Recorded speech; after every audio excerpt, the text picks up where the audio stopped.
I just want people to be educated on how a lawn should be if you want to be good for the environment, good for your neighbors. It doesn't have to be grass, and it shouldn't be grass. It's just, we should try something different. On this episode of Iowa City Lawn Love, we're talking with Gina and Dan.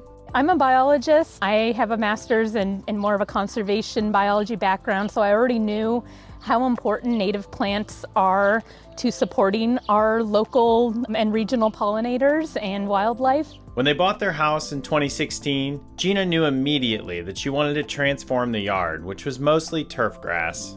This is a small piece that I can do to help, and they're just much prettier. They take a lot less maintenance. They want to be here in Iowa. Once you get them in, it's so little work to maintain them, so it's a win on multiple fronts.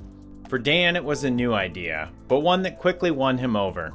I was more of the traditional sense what a yard should look like, and it was her idea to start doing it. But once I saw the results of it and the interesting things that you get in your yard, instead of it just being a flat piece of grass that's uninteresting, you get all these animals that you don't see as much of if you have grass. You get so many more insects that are important. I just started to love it. By adding a section at a time, they've established several prairie strips along their yard. I mean, you can look at anything now and you're gonna see insects, birds, butterflies, everything. This has helped enrich the biodiversity, including regular sightings of American bumblebees, and just last year, a rusty patched bumblebee, an endangered species. That's exciting. We're in the middle of Iowa City, and to be getting endangered and threatened species coming to our yard and utilizing our prairie plantings, to hopefully have successful nests is amazing.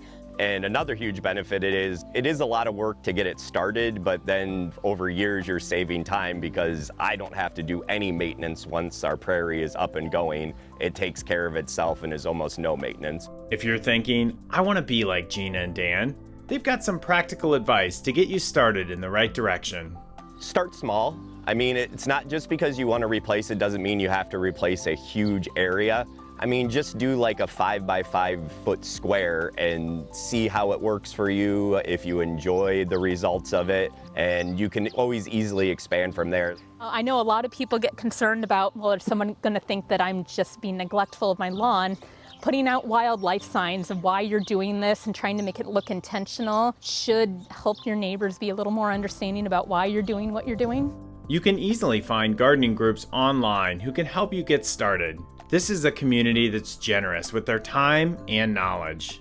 I guarantee there's groups that you can find that if you need help with it, they're gonna come out and probably do a lot of the work for you, provide you with the materials you need, the plants you might need. I mean, we'd be willing to do that. If somebody came to me and of our neighbors and said, hey, can you help me start this small pollinator garden?